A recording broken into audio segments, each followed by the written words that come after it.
Your love, wait for your love, wait for your love, wait for your love, wait for your love, for your love.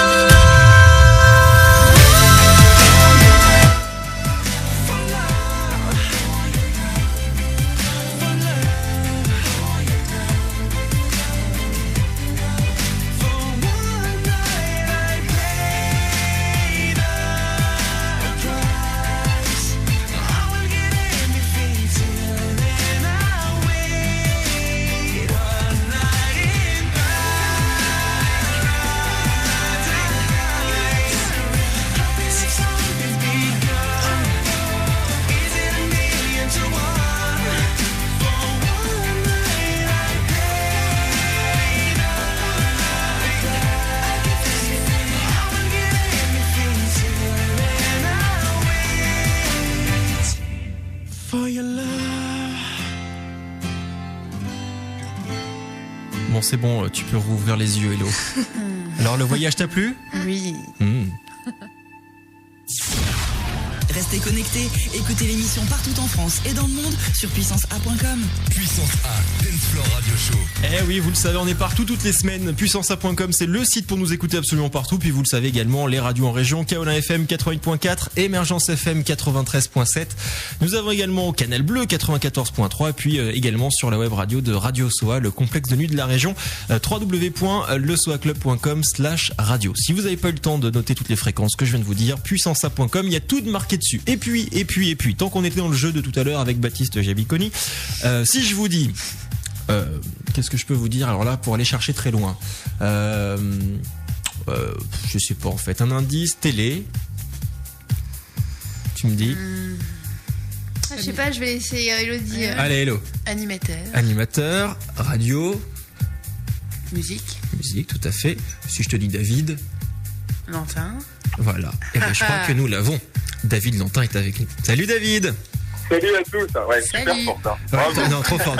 Non, mais c'est vrai que tout à l'heure on est parti. Alors on a été très très loin avec Baptiste Jabiconi. C'est-à-dire on a fait un espèce. Alors c'est totalement à l'improviste, mais on a fait un espèce de pyramide nouvelle génération aussi. Enfin mot de passe comme on disait sur France 2, où je lui ai dit gilet fluo, et puis c'est passé de Karl Lagerfeld, sécurité routière, jusqu'à Baptiste Jabiconi. On y arrivait quand même. On a réussi. Au bout de combien de mots vous y êtes arrivé? Un petit peu quand même. 10. Ah 6. Ouais. Je sais même pas les règles du jeu. On perd de l'argent. Comment ça se passe là-dedans? Enfin bon, bref, on s'en fout.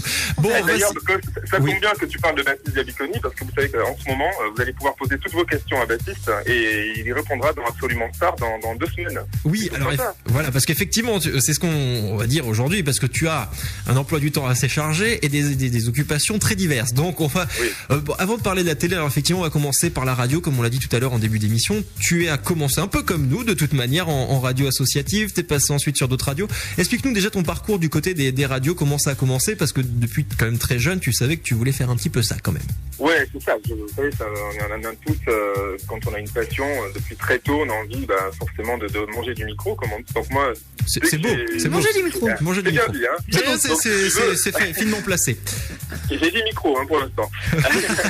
Ça commence bien. Et donc, si tu veux, voilà, au départ, donc moi dès que tous les Noëls étaient là, c'était que j'étais gamin.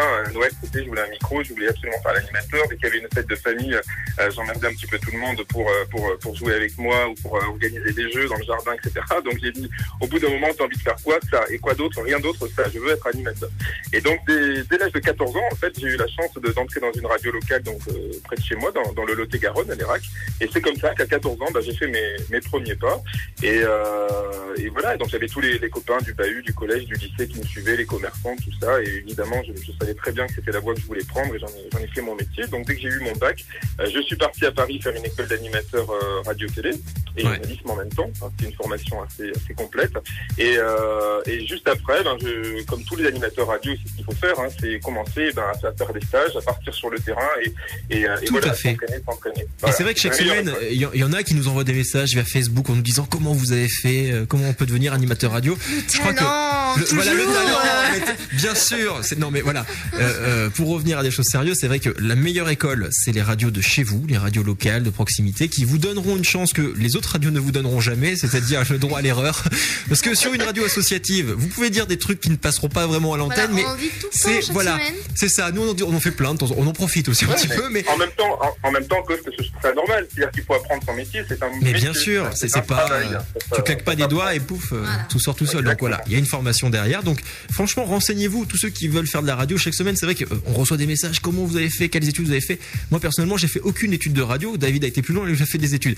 Moi, c'est voilà, je me suis tâté le terrain sur une radio associative. Effectivement, il y a maintenant 10 ans de ça. Bon bah voilà, après de fil en aiguille, ça a évolué. Et puis aujourd'hui, je fais d'autres activités, comme vous le savez, comme on a parlé tout à l'heure. Mais c'est vrai que il faut toujours commencer à côté de chez vous, vous renseigner. Il y a plein de choses qui se passent pour vous. C'est ça, Lilo? Tu voulais dire autre chose? Non, c'est toi qui as fait un lapsus. Ah, j'ai dit quoi comme lapsus? Non, je me suis tâtée, mais après. Bah vas-y alors. Non, tant c'est qu'on toi. y est. Je me suis tâtée. Ah, je me suis tâté. Je me suis tâté le terrain. Oui, d'accord. Bon, effectivement, t'aurais pu rebondir directement dessus. Ouais, ça, oui. Bon, écoute, je me suis tâté le Voilà, terrain. en radio, faut avoir de la répartie comme là. C'est ça, très bien. voilà. Alors, moi par contre, ce qui m'a fait beaucoup rire quand tu l'as dit tout à l'heure, c'est que toi, tu as osé le dire, par exemple, à tes parents, ce qui est souvent un peu difficile au départ, parce que, en fait, quand tu dis à tes parents, moi, je veux faire de la radio, je veux faire de la télé, c'est, oui, à part ça, tu veux faire un métier. C'est un Oui, peu mais ça. voilà, c'est ça. Et toi, Ouais, t'as ouais. osé le dire. Comment ils ont réagi, tes parents, au début? Ah bah, c'est-à-dire que j'ai même, osé le dire même pas. C'est-à-dire qu'à partir du moment où dès l'âge de 2 ans et demi, 3 ans, 4 ans, ils me voyaient qu'avec des micros à la main et constamment en train de soit animer, ils ont bien vite Effectivement. compris que je voulais dire que ça, quoi. Et non, j'ai eu beaucoup de chance. Par contre, c'est vrai d'avoir eu mes parents et mon entourage qui m'ont toujours soutenu. Mes parents ont toujours été là pour me dire, écoute, c'est ta passion, vas-y, parce que je peux comprendre, hein, c'est un métier, voilà, le métier artistique est parfois compliqué, C'est sûr. d'autant plus de nos jours, hein, on est dans l'insécurité. Et quand on veut faire ce métier, il faut pas chercher la sécurité. Il faut oser, il faut y aller, il faut avancer, il faut avoir, faut avoir des bonnes opportunités. Et c'est vrai que de pouvoir être freiné par ma famille dans cette passion-là, je les en remercie encore aujourd'hui. Et c'est aussi grâce à eux que je fais. Et ils m'ont toujours supporté, j'en suis ravi, quoi. Alors après la radio, forcément on passe à l'image, hein, il y a un moment où ça arrive, et là, hop, nouvelle aventure, la télé. Comment ça s'est passé aussi qu'est-ce qui a été le déclic pour toi, pour passer de la radio à la télé? C'est pareil, la télé, tu voulais vraiment depuis tout petit le faire? Ouais, c'était une envie que j'avais depuis, pareil, hein, depuis gamin. Donc, moi, je sais pas si ça vous parle, moi, je regardais les jeux de 20h à l'époque sur France 3, voilà. Et puis, bon, tous les jeux, les Patrick Roy, que j'ai toujours beaucoup aimé, était mon exemple, moi, quand j'étais gamin. Mais voilà, après la télé, c'était évidemment ce passage-là qui me plaisait, auquel je voulais accéder. Et ben, j'étais en fait en radio, je bossais pour Europe 2, en Savoie, hein, du côté de Méribel, et j'ai vu une annonce comme quoi Fun TV, à l'époque, cherchait des animateurs. Et j'ai tout simplement appelé en disant voilà, je veux absolument me présenter. On m'a dit écoute, laisse tomber, c'est trop tard, c'est fini. J'ai dit non, écoutez, je vous envoie une maquette, oui, mais bon, faudrait qu'on la recevoir dans 48 heures, sinon c'est mort. Et là, j'ai passé ma nuit à enregistrer une maquette à la radio. J'ai pas dormi. Le lendemain matin, à 7h, la poste ouvrait. J'envoyais ma maquette et 2 jours après, je reçois un message en me disant bon, bah, finalement, pourquoi pas, allez, viens, on te reçoit à Paris. Comme quoi, encore une fois, c'est un exemple, hein, faut jamais dire jamais, et tout est possible. Il faut tenter, il faut oser. Exactement. Et bon, bref, et quelques jours après, casting, etc., j'ai commencé sur Fun TV avec Elsa Fayer, et j'ai présenté Génération Fun pendant 2 ans sur la chaîne. Donc la nouvelle aventure pour toi qui t'a donné encore plus envie, j'imagine, de continuer dans ce domaine-là. On t'a notamment découvert, entre guillemets, pour le grand public, parce que c'est vrai que Fun TV, il fallait la voir, mais ensuite c'était sur TF1. Alors là, moi je m'en rappelais pas. Je dois avouer que je m'en rappelais pas du tout. T'as co-présenté une émission qui n'a pas duré très longtemps d'ailleurs, ça a duré quelques années. Mister France, c'est vrai ou pas? Bah, le concours existait plusieurs années. Ah oui, l'émission sur TF1. Elle a duré 4 heures parce qu'on a fait qu'un one shot. C'est ça. Mais c'est vrai que. Donc on en a fait une. C'était très bien. C'était Mister France avec Laurence Boccolini. Voilà. Et moi je m'en rappelle pas du tout. Faudrait qu'on retrouve des images de ça parce que alors, moi je m'en rappelle pas. Il y a des vidéos de toi qui traînent. Ah non, mais faut surtout pas la retrouver. Hein. Si tu veux, tu verrais la tronche que j'ai avec la mèche sur le côté. C'était terrible. Mais l'évolution, c'est là aussi où. Oui, alors là par contre, quand on fait de la télé, on se voit évoluer. Ça c'est très drôle parce que il y a quelques années après, tu te dis ah oui, je ressemblais à ça. Bah oui, en même temps, on a tous commencé par là, j'ai envie de dire. Donc bon, voilà. Donc du dossier un petit peu sur Mister France. Alors après, on t'a vu également sur M6. Alors c'est ce qu'on disait avant que tu passes en interview. On t'a vu sur plein de chaînes. T'es un peu le Coé de la télé, c'est-à-dire que tu as fait toutes les chaînes, Tu- Il y en a beaucoup que j'ai pas fait. Ah oui, mais écoute, déjà c'est pas mal. M6, on a eu France 2, on a eu TF1, on a eu W9 également, parce qu'il y a beaucoup de gens qui suivent les émissions de télé-réalité, notamment Dilemme, où là, on a entendu reparler de toi, puisque tu étais le premier, entre guillemets, candidat présentateur. Insider, candidat, c'est pas... Insider, c'est pas oui, ferme. Ouais, Ouais. tu étais à l'intérieur et puis tu commentais un petit peu ce qui se passait. Voilà, c'est ça. C'est que tous les soirs, j'étais en quotidienne avec Faustine Bollard, qui représentait Voilà, l'émission, et puis tous les jeudis soirs, lors du prime, et je retransmettais ce qui se passait à l'intérieur, parce qu'on n'avait pas forcément vu, ou tout ce que les candidats se disaient entre eux, en fait, CSA, ou ce que les caméras n'avaient pas forcément, capté. Donc j'étais là pour vivre cette expérience de l'extérieur. Et d'ailleurs, c'était génial, quoi, d'être des deux côtés du miroir. Justement, j'allais te demander comment t'as vécu cette aventure, toi. Alors, quand t'as pris ton pied, alors vraiment. Voilà, ce qui m'a fait vraiment accepter, c'est quand Alexia Laroche-Joubert et Thomas Valentin m'ont dit, voilà, c'est une première, immerger un animateur dans une émission, ça s'est jamais fait. Alors bien sûr, ça comporte, un défi, un risque, mais voilà, moi j'aime ça, j'aime oser, et c'est ce qui m'a décidé à le faire. Et quand déjà c'est produit par Alexia Laroche-Joubert, la Rolls de la télé-réalité, on se dit, il n'y a pas de souci, vas-y. Et puis l'envie de la nouveauté, et ça a été une expérience, mais juste inoubliable. Et c'est vrai que d'être des deux côtés, travailler tous les jours pour aller préparer l'émission en extérieur, je sortais 2 heures à peine par jour, et re-rentrer dans le cube et être avec tes candidats pendant 8 semaines. C'est ça. Et voilà, c'est épuisant, parce que j'étais complètement naze à la fin, vraiment j'étais crevé. Jamais trop dans la fête en si peu de temps, mais quand même, quoi, c'était génial. Vraiment. C'est vrai que c'est un peu ça le principe des émissions de télé-réalité, on a l'impression que les candidats ne font que la fête, tous les soirs, c'est la fête, la fête. Ouais, c'est ça, parce que sur 24 heures, tu sais, il y a des moments où ils font rien, quoi. Donc, dès qu'il y a une activité, dès qu'il y a quelque chose, tu penses bien que c'est puissance 1000, donc. Effectivement, c'est le principe. Beaucoup de candidats de télé-réalité qu'on a reçus dans cette émission nous l'ont dit. Effectivement, il y a des moments où on se fait chier, on peut le dire, carrément, il n'y a rien à faire. Et puis il y en a d'autres, du coup, ils profitent à fond parce qu'ils savent que de manière, c'est que du bon, parce que du coup, ils profitent. Voilà. Et il faut le dire, tous ceux qui ont fait Secret Story, ils ont quand même tout de gratos le soir. Ils peuvent, tu peux te faire péter le bide comme tu veux, autant en profiter. Et ils ont bien raison. Alors depuis. C'est pour ça que moi j'étais vraiment crevé, parce que toutes les périodes où eux ne faisaient rien, moi j'étais avec la prod en train de préparer les émissions.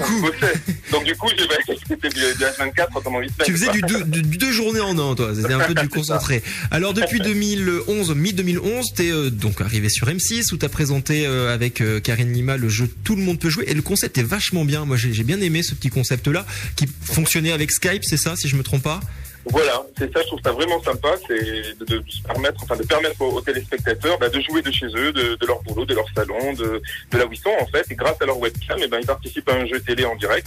Et puis la nouvelle formule là qui vient d'arriver justement avec les 10 candidats, il y a 3 phases éliminatoires, le gagnant repart avec 1000 €, tous les autres repartent avec une somme d'argent. C'est entièrement gratuit, ça prend 2 secondes pour s'inscrire sur Internet. C'est sympa, hein. Mais moi, je trouve ça très bien. Et encore une fois, tu disais que t'aimais bien te lancer des défis. Pour moi, c'est encore un nouveau défi parce que c'est quelque chose d'innovant une nouvelle fois. Et tu disais qu'on retrouve dedans, c'est toi. Voilà, donc tout le monde peut jouer sur M6. Et puis là, il y a également Absolument Star. Tu remplaces en ce moment puisqu'il y avait, il est parti d'ailleurs. Oui, effectivement. Alex qui est parti sur France 4, c'est ça?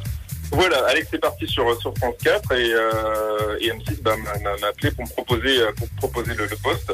Et j'ai été ravi parce que j'ai retrouvé tous les copains, toute l'équipe avec qui j'avais déjà travaillé sur M6 du temps de Tubissimo. Ouais. Donc du coup, on a retrouvé tout le monde. Et puis tous les dimanches, c'est un vrai plaisir de préparer cette émission. Je suis content aussi parce qu'elle s'étoffe de plus en plus avec des reportages, des rencontres, des interviews, toutes les avant-premières que l'on fait. On fait vraiment du beau boulot et ça me plaît, quoi. Et c'est sympa de retrouver le public sur M6 tous les dimanches matins. Alors, on vient de voir un petit peu, on a survolé beaucoup de choses, mais on vient de voir que ton parcours effectivement en télé donc est très très large. Pour conclure cette période télé, quel est ton pire moment de télé et ton meilleur moment de télé? Ça va peut-être pas être facile pour toi de le dire, bon peut-être à la rigueur le pire Mister France si tu dis que les images sont un peu dossier, mais voilà, quel est le meilleur souvenir et le moins bon? Des souvenirs de toute ton expérience télé qui est quand même assez large. C'est toujours difficile quand c'est pas choisi, c'est quand on met fin à une aventure.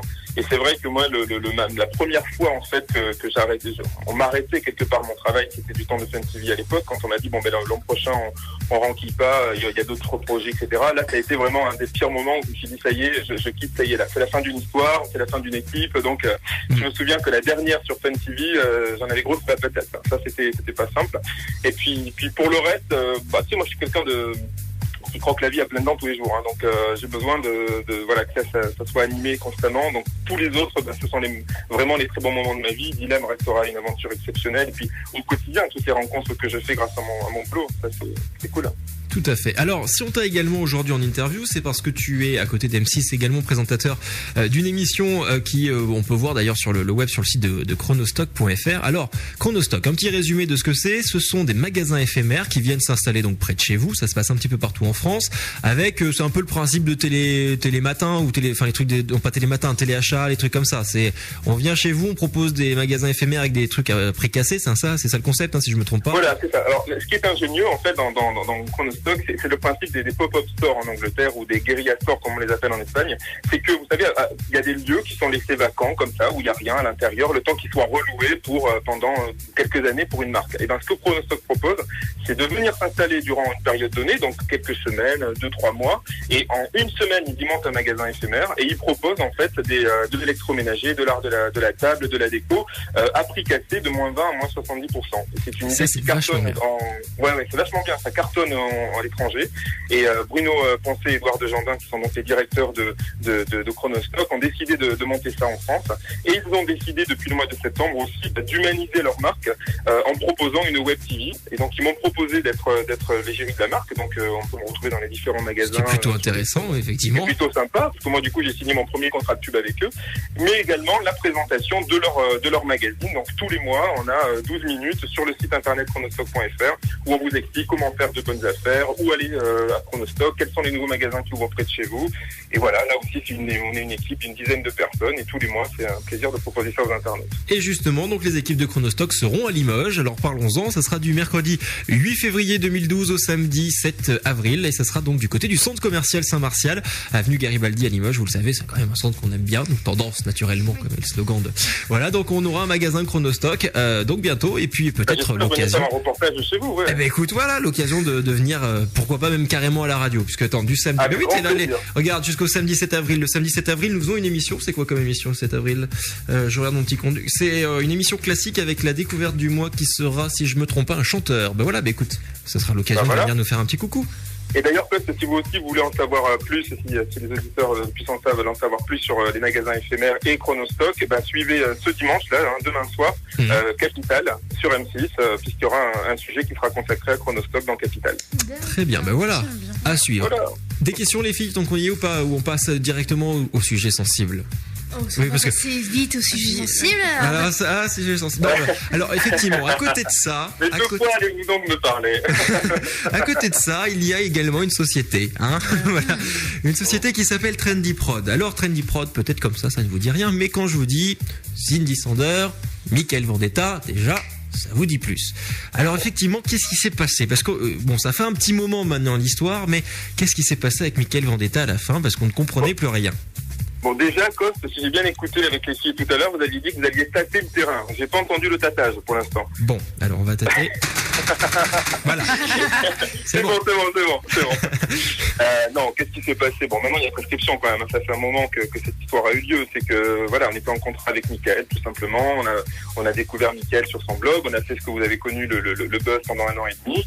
Et voilà, le contrat n'était pas terminé. Mickaël a décidé de partir au moment de la ferme célébrité. Voilà, on va pas en revenir 30 ans là-dessus, quoi. C'est juste que sur le moment, il est vraiment parti. Voilà, il décide de partir. Voilà, de lui-même. Voilà. Donc au moins, moi, évidemment, quand on travaille avec quelqu'un, l'idée c'est de rester fidèle jusqu'au bout. Tout à fait. Voilà, donc c'est ce qui s'est passé. Donc du coup, c'est vrai qu'on n'a plus trop de contacts, mais je vois qu'il fait de belles choses. Écoute, on parlait de lui tout à l'heure justement par rapport à cette fameuse élection présidentielle où il est un coup les candidats, un coup si c'est François Hollande député maintenant, si François Hollande est élu, il part. Enfin, plein de choses à suivre par rapport à Mickaël Vendetta. Mais sinon, le principe effectivement de Trendy Prod est de mettre en avant des talents, mais plutôt des buzz. Comment ça se passe si on a envie de faire notre petit buzz, envie de se faire connaître? Est-ce qu'on peut passer par toi? Est-ce que tu recherches effectivement des gens en ce moment? Alors oui, oui. Alors déjà, bon, chez Trendy Prod, on a effectivement toute la partie buzz internet. On a aussi la production de programmes traditionnels, parce que Oui, d'ailleurs, effectivement, Chronostock, bon, le magazine Chronostock, c'est nous qui le produisons. On travaille sur du développement de jeux, de télé-réalité, etc., avec différentes chaînes et différents autres producteurs. Et pour ce qui est du buzz, oui, c'est-à-dire qu'à tout moment, on peut tomber sur quelqu'un qui peut nous plaire. On continue évidemment à regarder tous les Facebook, les Twitter, les réseaux sociaux et Internet. Ça me fait marrer effectivement, parce que c'est les nouvelles méthodes de recrutement, c'est Facebook et Twitter. Les gens nous ajoutent pour savoir comment on est. C'est vraiment comme ça que vous fonctionnez aujourd'hui. Vous pensez que c'est un facilitateur de découvrir de talents? C'est pas très français bien ce que je viens de dire, mais bien sûr. Non, mais c'est sûr et certain. C'est un des accès les plus rapides aujourd'hui pour aller d'une personne à une autre. Vous vous rendez compte qu'avant Internet, même, comment voulez-vous arriver à capter l'intérêt d'un producteur ou son attention à partir du moment où tu es au fin fond de ta province, tu as un talent, tu le sais, mais il n'y a que toi qui le sais.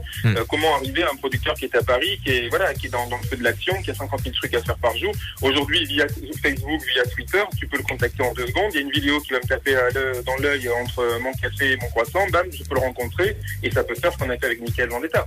C'est ça qui est génial dans l'idée. Mais non, c'est ce que je dis souvent aussi, je ne cherche pas un Mickaël Vendetta. C'est fait, c'est fini. Voilà, oui, celui-là il est fait.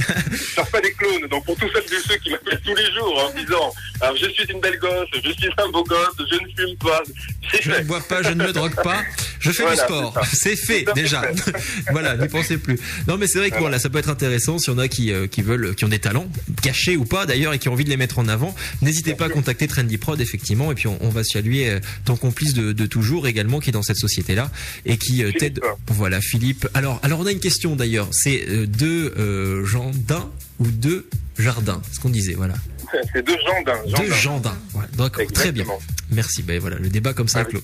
Non mais c'est vrai, on se demandait tout à l'heure. Bon, eh bien écoute, déjà nous ça nous a permis de voir un petit peu plus ton univers. Est-ce qu'il y a des choses que tu as envie de mettre en avant aussi, des choses que tu fais à côté et qu'on n'a peut-être pas dévoilé aujourd'hui? Est-ce qu'il y a des trucs que tu as envie de nous dire, ou sinon est-ce que tu as un petit truc à rappeler avant de fermer cette interview?